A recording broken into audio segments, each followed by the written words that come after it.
ವಿಶೇಷ ಕಾರ್ಯಕ್ರಮಕ್ಕೆ ಮತ್ತೊಮ್ಮೆ ಸ್ವಾಗತ. ಕಾಂಗ್ರೆಸ್ ವಕ್ತಾರರಾದಂಥ ನಟರಾಜ್ ಗೌಡ್ರು ಈಗ ನಮ್ಮೊಂದಿಗೆ ಜಾಯ್ನ್ ಆಗಿದ್ದಾರೆ. ನಟರಾಜ್ ಗೌಡ್ರೆ, ಏನ್ರಿ ಸಿದ್ದರಾಮಯ್ಯನವರು ಅದೇನು ಇದೆ ಅಂತ ಹೇಳ್ತಾರೋ, ನಾಲಿಗೆ ಇಲ್ಲ ಅಂತ ಹೇಳ್ತಾರೋ, ಇಡೀ ದೇಶದ ಮನಸ್ಥಿತಿ ಒಂದಾದರೆ ಇವ್ರದ್ದು ಒಂಥರ ಅದೇನೋ ಅಂತಾರಲ್ಲ, ನಾನು ಏತಿ ಅಂದರೆ ನೀನು ಪ್ರೇತಿ ಅನ್ನು ಅಂತ.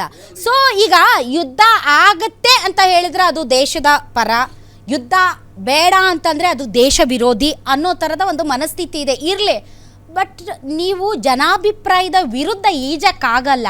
ಅದನ್ನು ಸಿದ್ದರಾಮಯ್ಯನವ್ರು ಅರ್ಥ ಮಾಡ್ಕೋಬೇಕು ಸರ್. ಪಾಕಿಸ್ತಾನ ಮೀಡಿಯಾದಲ್ಲಿ ನಮ್ಮ ಕರ್ನಾಟಕದ ಮಾನ ಮರ್ಯಾದೆ ಹರಾಜಾಗ್ತಾ ಇದೆ ಅಂತಂದ್ರೆ ಪ್ರತಿಯೊಬ್ಬ ಕರ್ನಾಟಕದ ನಾಗರಿಕರಿಗೂ ಬೇಜಾರಾಗುತ್ತೆ. ಓನ್ಲಿ ಬಿಕಾಸ್ ಆಫ್ ಮುಖ್ಯಮಂತ್ರಿಗಳ ಸ್ಟೇಟ್ಮೆಂಟ್. ಮುಖ್ಯಮಂತ್ರಿಗಳಾಗ್ಲಿ, ಪ್ರಧಾನಮಂತ್ರಿಗಳಾಗ್ಲಿ, ಇಡೀ ಪ್ರಪಂಚದಲ್ಲಿ ಪ್ರತಿಯೊಬ್ಬರು ಕೂಡ ಬಂದೂಕ ಹಿಡಿದು ಒಬ್ಬರನ್ನೊಬ್ಬರು ಶೂಟ್ ಮಾಡಿದ್ರೆ ಯುದ್ಧ ಅಂತಲ್ಲ.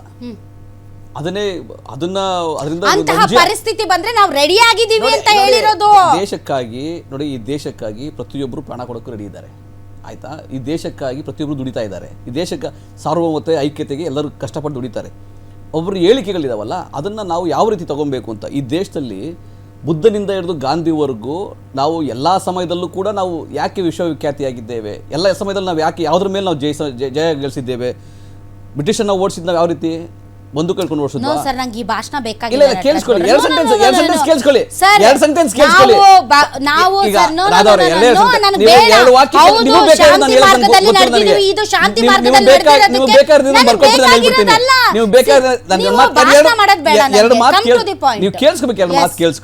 ಎರಡು ಮಾತು ಕೇಳಿಸ್ಕೊಳ್ಳಿ.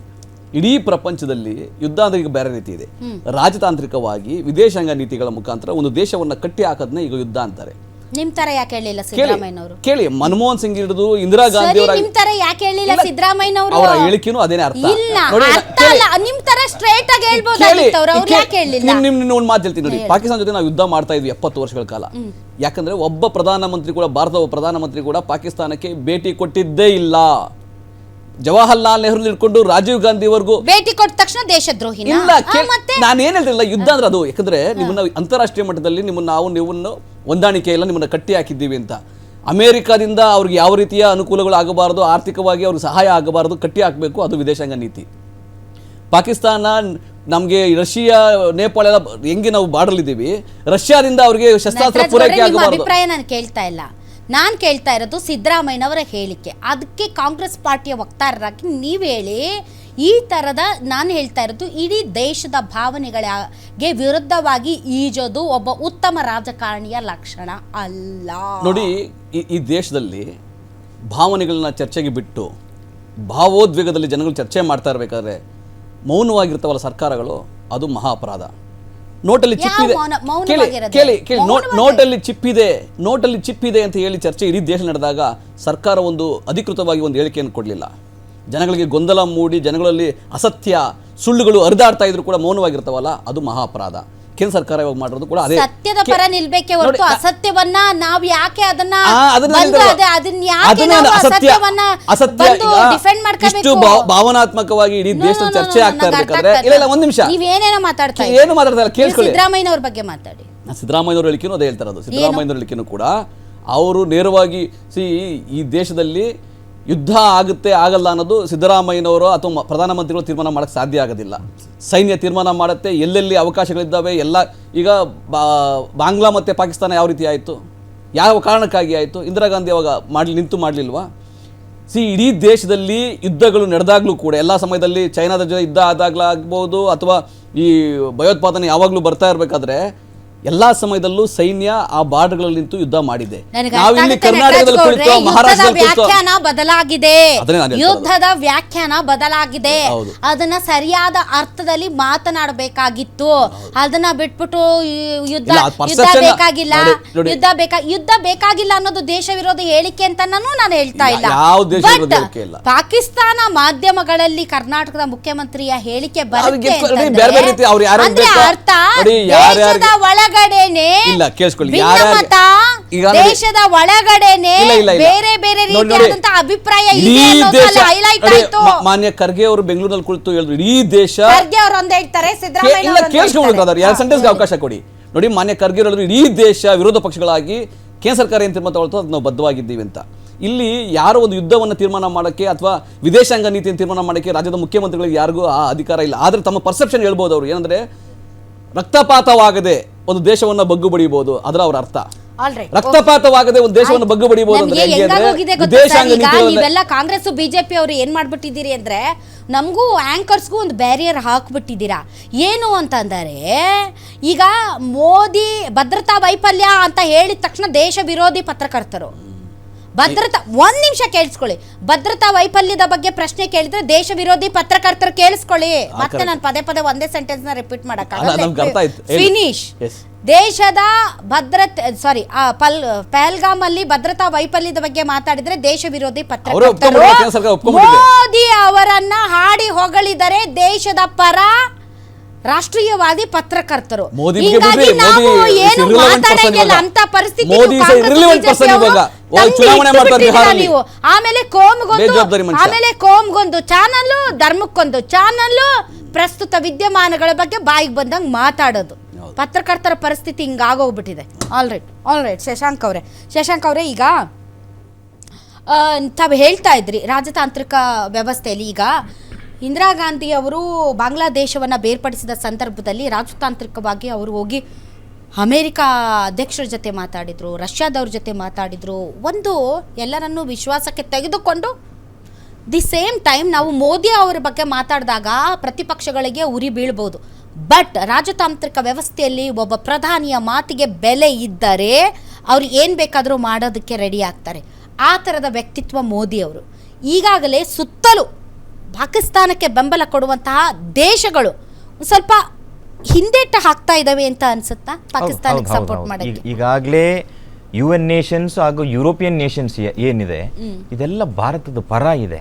ಯಾಕಂದ್ರೆ ಯಾರಿಗೂ ಈ ಉಗ್ರವಾದ ಪ್ಲಸ್ ಈ ಪಾಕಿಸ್ತಾನನ ಬೆಳೆಸಬೇಕು, ಇವ್ರಿಗೆ ಬೆಂಬಲ ಕೊಡಬೇಕು ಅಂತ ಯಾರಿಗೂ ಮನಸ್ಥಿತಿ ಇಲ್ಲ. ಇನ್ನೊಂದೇನೆಂದರೆ ದೇಶ ಇವರು ಹೇಳ್ತಾರೆ ಯುದ್ಧ ಮಾಡಲೇಬೇಕಾ, ಯುದ್ಧದ ಪರಿಸ್ಥಿತಿ ಇದೆಯಾ ಅಂತ. ಈಗ ಪರಿಸ್ಥಿತಿ ನಿರ್ಮಾಣ ಆದಮೇಲೆ ಯುದ್ಧ ಮಾಡೋದು ಯಾರು? ಸೈನಿಕರು ಮಾಡೋದು.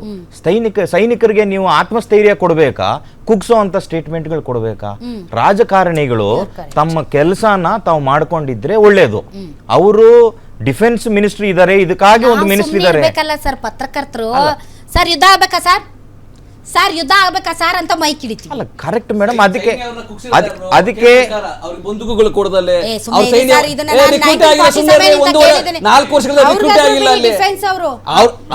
ಅವ್ರಿಗೆ ಕೊಡ್ತಾ ಇದ್ದೀನಿ ಮಾಹಿತಿನ, ಅವ್ರಿಗೆ ಮಾಹಿತಿ ಕೊಡ್ತಾ ಇದ್ದೀನಿ. 4 ವರ್ಷದ ರಿಕ್ರೂಟ್ ಮಾಡಿ ಬಹಳ ಇದೆ ಮಾಹಿತಿ.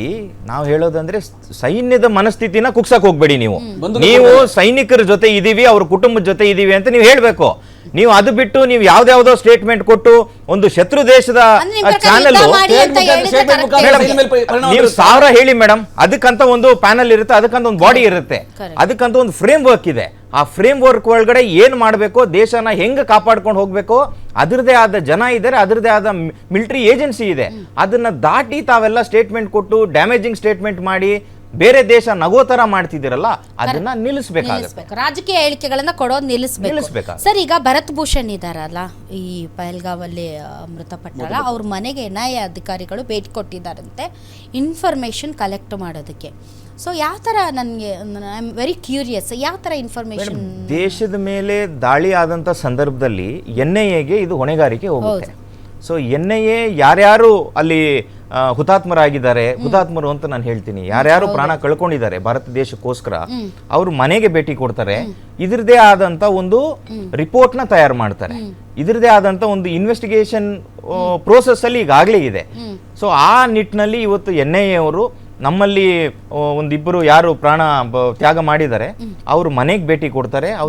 ಅವರ ಹೇಳಿಕೆನ ಬರ್ಕೊಂತಾರೆ. ಅವ್ರ ಹೇಳಿಕೆ ಏನಂದ್ರೆ ಏನಾಯ್ತು, ಎಷ್ಟು ಜನ ಬಂದ್ರು, ಯಾವ ರೀತಿ ಆಯ್ತು. ಯಾಕಂದ್ರೆ ಈಗಾಗಲೇ ಹೇಳ್ತಿದ್ದಾರೆ ಆ ಜಿಪ್ ಲೈನ್ ಅಲ್ಲಿ ಬಂದ್ರು, ಮರದ ಮೇಲೆ ಕೂತಿದ್ರು, ಹಾಗೆ ಹೀಗೆ ಅಂತ ಹೇಳ್ತಾರೆ. ಬಟ್ ಅವ್ರಿನ್ನೂ ಹುಡ್ಕಕ್ಕಾಗಿಲ್ಲ ಅಲ್ಲ, ಅವ್ರನ್ನ ಎಲಿಮಿನೇಟ್ ಮಾಡಿ ಆಗಿದೆ. ಸಾಕಷ್ಟು ಜನನ ಈಗಾಗಲೇ ಎಲಿಮಿನೇಟ್ ಮಾಡಿ ಆಗಿದೆ. ಗುಂಡಿನ ದಾಳಿ ಮಾಡಿದ್ರು ಅವ್ರು ಖಂಡಿತವಾಗ ಅವ್ರನ್ನ ಎಲಿಮಿನೇಟ್ ಮಾಡಿ ಆಗಿದೆ. ಎಲಿಮಿನೇಟ್ ಮಾಡಿ ಮತ್ತೆ ಯಾರು ಅವ್ರಿಗೆ ಸಪೋರ್ಟ್ ಮಾಡಿದ್ರು ಅಂತವ್ರ ಮನೆಗಳನ್ನ ಧ್ವಂಸ ಮಾಡುವಂತ ಕಾರ್ಯಕ್ಕೆ ಇವತ್ತು ಸೈನ್ಯ ಕೈ ಹಾಕಿದೆ. ಈ ಮುಂಚೆ ಮಾಡ್ತಾ ಇರಲಿಲ್ಲ. ಯಾಕಂದ್ರೆ ಎಲ್ಲಿವರೆಗೂ ಆ ಲೋಕಲ್ ಅವರು ಅವ್ರಿಗೆ ಸಪೋರ್ಟ್ ಮಾಡಲ್ಲ, ಇವ್ರು ಯಾರು ಈ ರೀತಿ ಕೃತ್ಯ ಮಾಡ್ಲಿಕ್ಕೆ ಆಗಲ್ಲ. ನಾವ್ ಇನ್ನೊಂದು ಯೋಚನೆ ಮಾಡ್ಬೇಕು. ಎಲ್ಲರೂ ಹೇಳ್ತಾರೆ ಇಂಟೆಲಿಜೆನ್ಸ್ ಫೇಲ್ಯೂರ್ ಇನ್ನೊಂದು ಮತ್ತೊಂದು ಅಂತ. ಇಷ್ಟು ದಿನ 2019 25 ತನಕ ರಾಷ್ಟ್ರಪತಿ ಆಳ್ವಿಕೆ ನಮಗಿತ್ತು. ಈ ಆಳ್ವಿಕೆ ಸಂದರ್ಭದಲ್ಲಿ ಯಾಕೆ ಅಟ್ಯಾಕ್ ಆಗಿಲ್ಲ, ಯಾಕೆ ನಾವು ಅದನ್ನ ಕಂಟ್ರೋಲಿಗೆ ತೊಗೊಂಡ್ವಿ, ಹೇಗೆ ನಾವು ಇಂಡಿಪೆಂಡೆನ್ಸ್ ಡೇ ಮಾಡಿದ್ವಿ, ಹೇಗೆ ರಿಪಬ್ಲಿಕ್ ಡೇ ಮಾಡಿದ್ವಿ?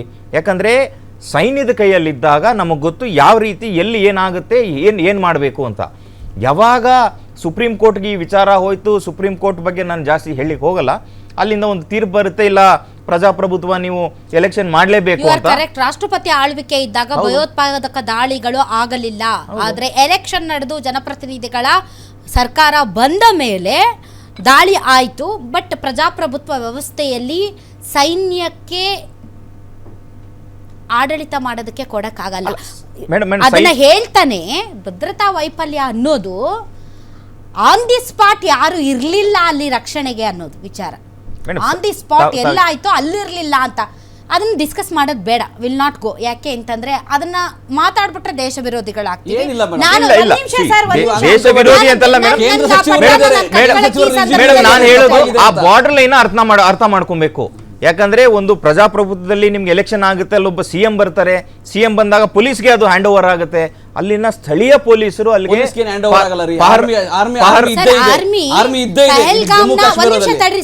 ಪಹಲ್ಗಾಮ್ನ ಮಿನಿ ಸ್ವಿಟ್ಜರ್ಲ್ಯಾಂಡ್ ಏನಂತ ಅಂತಾರೆ, ಅಲ್ಲಿ ಮಾತ್ರ ಇರ್ಲಿಲ್ಲ, ಆ ಹುಲ್ಲುಗಾವಲಿನ ಪ್ರದೇಶದಲ್ಲಿ ಮಾತ್ರ ಇರಲ್ಲ. ಅದರ್ವೈಸ್ ಒಂದು 5 ಮೀಟರ್ಗೆ ಒಂದು ಆರ್ಮಿ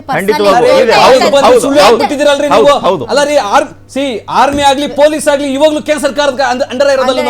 ಈವನ್ ಪೊಲೀಸ್ ಕೂಡ ಕೇಂದ್ರ ಸರ್ಕಾರದ ಅಂಡರ್ ಇರೋದು, ಆರ್ಮಿ ಕೂಡ. ಮೇಡಮ್ ನಿಮ್ಗೊಂದು ಹೇಳ್ತೀನಿ, ಒಂದು ವಾರದ ಮುಂಚೆ ಇಂಟೆಲಿಜೆನ್ಸ್ ಇದೆ, 4 ಜನ IPS ಆಫೀಸರ್ನ ಟ್ರಾನ್ಸ್ಫರ್ ಮಾಡ್ತಾರೆ.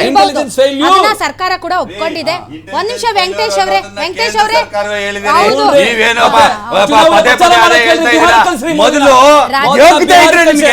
ಮೊದಲ ಸಿದ್ದರಾಮಯ್ಯನಿಗೆ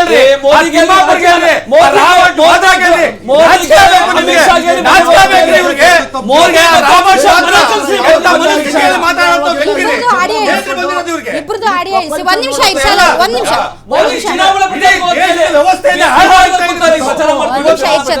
ವೆಂಕಟೇಶ್ ಅವರೇ, ನಟರಾಜ್ ನಾಯಕರುಗಳ ಹಿಂಗೆ ಒಂದ್ ನಿಮಿಷ ತಡ್ರಿ ಸರ್, ಒಂದ್ ನಿಮಿಷ.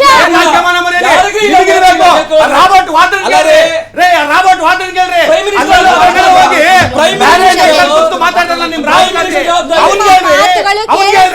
ನಿಮ್ಮ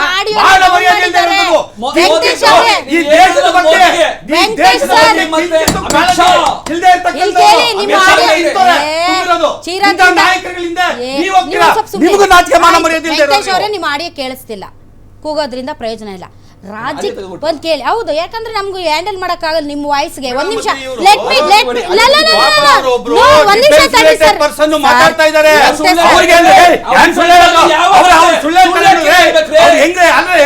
ಅವರು ಒಬ್ಬ ಎಲೆಕ್ಷನ್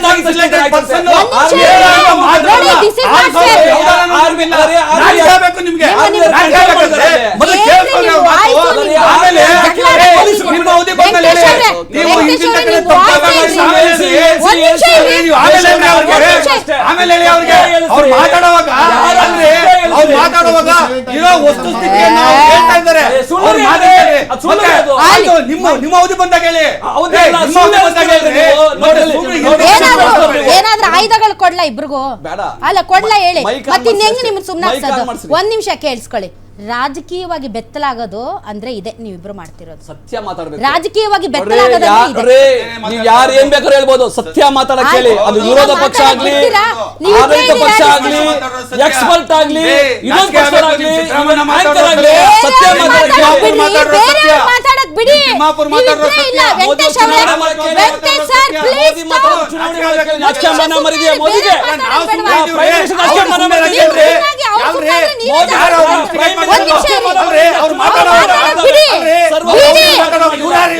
ಏನ್ರಿ ಒಂದ್ ನಿಮಿಷ ಸುಮ್ಮನೆ ಇರಿ. ಇದೇ ನೀವು ಕಾಂಗ್ರೆಸ್ ಬಿಜೆಪಿ ಅವ್ರಿಗೂ ಅವಾಗಿಂದ ಹೇಳ್ತಾ ಇದ್ದೀನಿ. ಏನ್ ಸರ್, ಅಯ್ಯೋ ದೇವ್ರೆ ಸರ್, ಸ್ವಲ್ಪ ಸುಮ್ಮನೆ ಇರಿ ಸರ್, ಸ್ವಲ್ಪ ಸುಮ್ಮನೆ ಇರಿ ನಟರಾಜ್ ಗೌಡ್ರೆ, ಒಂದು ನಿಮಿಷ ಸುಮ್ಮನೆ ಇರಿ. ಬರೀ ರಾಜಕೀಯ ಮಾತುಗಳು ಕೇಳಿ ಕೇಳಿ ಕೇಳಿ ಸಾಕಾಗೋಗಿದೆ, ಗಂಟ್ಲು ಹರಿಯಂಕಿರಿಸ್ತಾ ಇದ್ದೀರಾ ಇಬ್ಬರು. ನಾನು ಏನ್ರಿ ನೀವಿಬ್ಬರು ಗಂಡಸರು ಈ ಧ್ವನಿಗೆ ನಾನು ಮ್ಯಾಚ್ ಮಾಡೋಕ್ಕಾಗುತ್ತಾ? ಏನು ಮಾಡ್ಬೇಕು ನಾವು? ಒಂದು ನಿಮಿಷ, ಸಾರಿ, ಸ್ಟಾಪ್.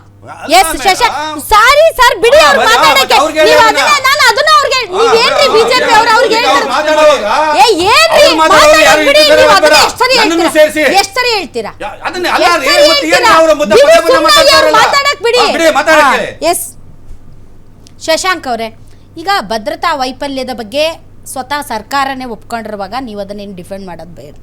ನಾವು ಲೆಟ್ ಅಸ್ ಮೂವ್ ಫಾರ್ವರ್ಡ್. ಈಗ ಬೇಕಾಗಿರೋದು ಡಿಫೆಂಡ್ ಅನ್ನೋದಕ್ಕಿಂತ ಅಲ್ಲಿನ ಪರಿಸ್ಥಿತಿ ಏನು, ಹೌದು ಒಂದು ಸ್ವಲ್ಪ ಭದ್ರತಾ ಲೋಪ ಆಗಿದೆ, ಬಟ್ ಫ್ರೇಮ್ ವರ್ಕ್ ನೋಡ್ಬೇಕಲ್ವಾ ಮೇಡಮ್, ಹೆಂಗಿದೆ ಏನು ಅಂತ. ಆಯ್ತು, ನೀವು ಫ್ರೇಮ್ ವರ್ಕೇ ನೋಡೋಣ. ನೀವು ಹೇಳ್ತಾ ಇದ್ರಿ ರಾಜತಾಂತ್ರಿಕ ವ್ಯವಸ್ಥೆಯ ಬಗ್ಗೆ ಮಾತಾಡ್ತಾ ಇದ್ವಿ. ಈಗ ಚೈನಾ ಆಯಿತು, ಈಗ ಇವರು ಯಾರು ಪಾಕಿಸ್ತಾನದ ಪ್ರತಿನಿಧಿ ಹೇಳ್ತಾರೆ ಇದು ಒಂದು ಇನ್ವೆಸ್ಟಿಗೇಷನ್ ನಡೀಲಿ, ಅದರಲ್ಲಿ ಚೈನಾ ಮತ್ತು ರಷ್ಯಾದ ಪ್ರತಿನಿಧಿ ಇರಲಿ ಅಂತ ಸ್ಟೇಟ್ಮೆಂಟ್ಗಳು ನೋಡಿದಾಗ ಏನು ಚೈನಾ ಮತ್ತು ರಷ್ಯಾ ಏನು ಪಾಕಿಸ್ತಾನಕ್ಕೆ ಸಪೋರ್ಟ್ ಮಾಡ್ತಾ ಇದೆಯಾ ಅನ್ನೋ ಥರದ ಒಂದು ಒಂದು ಒಂದು ಭಾವನೆ ನಮ್ಮ ಭಾರತೀಯರಲ್ಲಿ ಬರುತ್ತೆ. ಸೊ ಸುತ್ತಲೂ ಇರುವಂತಹ ಪಾಕಿಸ್ತಾನಕ್ಕೆ ಫೇವರೇಬಲ್ ನೇಷನ್ಸ್ ಯಾವಿದ್ದಾವೆ ಅವು ನಿಜಕ್ಕೂ ಕೂಡ ಪಾಕಿಸ್ತಾನ ಜೊತೆಗೆ ಇದ್ದಾವೆ. ಲೈಕ್ ಮುಸ್ಲಿಂ ಕಂಟ್ರೀಸ್ ಆಗಿರ್ಬೋದು, ಅಥವಾ ಚೈನಾ ಆಗಿರಬಹುದು, ಅಥವಾ ಬೇರೆ ಬೇರೆ ದೇಶಗಳು, ಇವನ್ ಪಾರ್ಷಿಯಲಿ ಅಮೇರಿಕಾ ಆಗಿರ್ಬೋದು. ಸೊ ಹೇಗಿದೆ ಅವರ ಒಂದು ಸಪೋರ್ಟ್? ನೋಡಿ, ಈ ತರ ಇಶ್ಯೂ ಆದಾಗೆಲ್ಲಾನು ಪ್ರೂಫ್ನ ಕೇಳುತ್ತೆ ಒಂದು ದೇಶ. ಯಾರು ಮಾಡಿರ್ತಾರೆ ನಮಗೆ ಪ್ರೂಫ್ ಕೊಡಿ ಅಂತ. ಪುಲ್ವಾಮಾ ಆದಾಗ ಕೂಡ ನಾವು ಆಪಾದನೆ ಮಾಡಿ ಅವ್ರಿಗೆ ನೇರವಾಗಿ ನಿಮ್ಮವ್ರು ಇದ್ದಾರೆ ಅಂತ ಹೇಳಿದಾಗ್ಲೂ ಸಹಿತ ಅವ್ರು ನಮಗೆ ಪ್ರೂಫ್ ಕೊಡಿ ಅಂತ ಕೇಳಿದಂತ ನೇಷನ್ಸ್ ಇದು. ಈ UN ನೇಷನ್ಸ್ ಏನಿದೆ, ಇವ್ರಿಗೆ ಸಾಕಷ್ಟು ಜನಕ್ಕೆ ಯುದ್ಧದ ಪರಿಸ್ಥಿತಿ ಆಗುತ್ತೆ ಅಂತ ಬಾರ್ಡರ್ ಇಶ್ಯೂ ಗೊತ್ತಾದಾಗ ಅವ್ರು ಇಂಟರ್ಫಿಯರ್ ಮಾಡ್ಲಿಕ್ಕೆ ನೋಡ್ತಾರೆ. ಅಂದರೆ ನಾವು ಪ್ಯಾರಲಲ್ ಆಗಿ ನಿಮ್ಮಿಬ್ಬರು ಮಧ್ಯೆ ಸಂಧಾನ ಮಾಡ್ಬೋದಾ ಅಂತ. ಈಗಾಗಲೇ ಇರಾನ್ ಅಂತ ಒಂದು ದೇಶ ಕೂಡ ನಿಮ್ಮಿಬ್ಬರಿಗೂ ನಾನು ಸಂಧಾನ ಮಾಡುತ್ತೆ ಅಂತ ಇರಾನ್ ಬಂದಿದೆ. ಬಟ್ ಆ ಮಟ್ಟಿನಲ್ಲಿ ನಾವಿಲ್ಲ. ನಾವು ಆ ನಿಟ್ಟಿನಲ್ಲಿ ಅವರು ಹೇಳೋ ಮಾತನ್ನ ಕೇಳೋ ಪರಿಸ್ಥಿತಿಯಲ್ಲಿ ಭಾರತ ದೇಶ ಇಲ್ಲ. ಯಾಕಂದ್ರೆ ಭಾರತ ದೇಶ ಇವತ್ತು ಯುದ್ಧನ ನಿಲ್ಲಿಸಿದೆ ಆಲ್ರೆಡಿ. ಏನು ಯುಕ್ರೇನ್ ಮತ್ತೆ ರಷ್ಯಾ ಯುದ್ಧ ಆಯಿತು, ಅದನ್ನ ನಿಲ್ಲಿಸಿದಂಥದ್ದೇ ಭಾರತ ದೇಶ ಅಂತ ಇಡೀ ಪ್ರಪಂಚಕ್ಕೆ ಗೊತ್ತು. ಸೊ ಹೀಗಿರ್ಬೇಕಾದ್ರೆ ಇವರು ಏನು ಪ್ರೂಫ್ನ ಕೇಳ್ತಿದ್ದಾರೆ, ಆ ಪ್ರೂಫ್ ನಿಟ್ಟಿನಲ್ಲಿ ಈಗಾಗಲೇ NIA ಇನ್ವೆಸ್ಟಿಗೇಷನ್ ಆಗಲೇ ಶುರುವಾಗಿದೆ. ನಾವು ಅಜ್ಮಲ್ ಕಸಬ್ದು ನೀವು 26/11 ನೋಡಿದಾಗ ಅಜ್ಮಲ್ ಕಸಬ್ ಅನ್ನೋ ಒಬ್ಬ ಟೆರರಿಸ್ಟ್ನ ಹಿಡಿದು ಆತ ಓಪನ್ ಆಗಿ ಹೇಳ್ತಾನೆ, ನನ್ನ ಮನೆ ಕಾಶ್ಮೀರದ ಇದರಲ್ಲಿದೆ, ಪಾಕಿಸ್ತಾನದಲ್ಲಿದೆ, ನಾನು ಕಾಶ್ಮೀರ ಗಡಿಯಿಂದ ನಾನು ಒಳಗಡೆ ಬಂದೆ, ಹಿಂಗಾಯಿತು ಹಂಗಾಯಿತು, ಸಾರಿ ನೀರು ವಾಟರ್ ಏರಿಯಾಯಿಂದ ನಾವು ತಾಜ್ ಅಟ್ಯಾಕ್ ಮಾಡಿದ್ವಿ ಅಂತ ಯಾವಾಗ ಅಜ್ಮಲ್ ಕಸಬ್ ಹೇಳ್ತಾನೆ, ಅದನ್ನ ಸಹಿತ ಕೂಡ ಪಾಕಿಸ್ತಾನ ಇಲ್ಲ, ನಮ್ಮ ದೇಶದವನಲ್ಲ ಅಂತ ಹೇಳಿದಂತ ಪಾಕಿಸ್ತಾನ ನನ್ನ ಪ್ರಜೆ ಅಲ್ಲ ಅಂತ ಹೇಳಿದ ಕೋತಿ ದೇಶ ಅದು. ಹೌದು, ಬಿಡಿ. ಅವರು ವಾರಲ್ಲಿ ಅವ್ರ ಸೋಲ್ಜರ್ಗಳಿಗೆ ಬಾಡಿ ತಗೊಂಡೋಗಿಲ್ಲ ಅಂತ ದೇಶ ಅದು, ಪಾಪಿ ದೇಶ. ಅವ್ರ ಸೋಲ್ಜರ್ಗಳಿಗೆ ತಗೊಂಡೋಗಿ ಯೋಗ್ಯತೆ ಇಲ್ಲ. ಅವರು ನಮ್ಮ ಬಗ್ಗೆ ಏನ್ ಮಾತಾಡ್ತಾರೆ ಮೇಡಮ್? ಇಲ್ಲಿ ಪಾಕಿಸ್ತಾನದ ಬಗ್ಗೆ ಇವಾಗ ಸದ್ಯ ಚರ್ಚೆ ಮಾಡೋದೇ ಬೇಕಾಗಿಲ್ಲ ಮೇಡಮ್. ಅವ್ರ ಮೇಲೆ ಮೇಡಮ್ ಅವ್ರ ಸದ್ಯಕ್ಕೆ ತಿನ್ನಕ್ ಊಟ ಇಲ್ಲ, ನಮ್ಮ ಮಕ್ಕಳು ನಮ್ಗೆ ರಕ್ತ ಕೊಡ್ತಾರೆ ಮೇಡಮ್. ಅವ್ರಿಗೆ ಏನು ಅಷ್ಟು ತಾಕತ್ ಇದೆಯಾ ಪಾಕಿಸ್ತಾನದವ್ರಿಗೆ? ಅವ್ರು ಇಂಡಿಯಾ ಬಗ್ಗೆ ಮಾತಾಡಕ್ಕೂ ಯೋಗ್ಯತೆ ಇಲ್ಲ ಅವ್ರಿಗೆ. ಬೇರೆ ಕಂಟ್ರಿಯಿಂದ ಹೋಗಿ ಭಿಕ್ಷೆ ತಗೊಂಡ್ ಬಂದು ಬದುಕ್ತಾ ಇರೋರು ಅವ್ರೇನು ಭಾರತದ ಬಗ್ಗೆ ಮಾತಾಡ್ತಾರೆ? ಅವ್ರ ಬಗ್ಗೆ ಮಾತಾಡೋ ಚಿಂತನೆ ಇಲ್ಲ ಮೇಡಮ್. ಇವಾಗ ಸದ್ಯಕ್ಕೆ ಮೋದಿ ಅವರು ಏನು ಹೇಳಿದ್ರು 2013 ಲವ್ ಲೆಟರ್ಗಳೆಲ್ಲ ಬರೆಯೋಕ್ಕಾಗಲ್ಲ ಅಂತ. ದಯವಿಟ್ಟು ಈ ಸತಿ ನಿಮಗೆ ಲವ್ ಲೆಟರ್ ಬೇಡ, ನೀವು ತೋರಿಸ್ಕೊಡಿ. ನೀವು ವಿಶ್ವಗುರು ಅಂತ ತೋರಿಸ್ಬೇಕು. ಸುಮ್ಮನೆ ಮಾತಾಡಿ ಬಿಹಾರಲ್ಲಿ ಹೋಗಿ ಪ್ರಚಾರ ಮಾಡೋದಿಲ್ಲ. ನಮ್ಮ ದೇಶದ ಜನರ ಮೇಲೆ ಅಟ್ಯಾಕ್ ಆಗಿದೆ, ಅದಕ್ಕೆ ಉತ್ತರ ಕೊಡಲೇಬೇಕು. ರಫೇಲ್ಸ್ ಏನು ನಾವು ಸುಮ್ಮನೆ ಶೋಕಿಗೆ ತೊಗೊಂಡಿರೋದಾ ಇಲ್ಲ ಪಾರ್ಕಿಂಗ್ ಮಾಡೋಕ್ಕೆ ತೊಗೊಂಡಿರೋದಾ?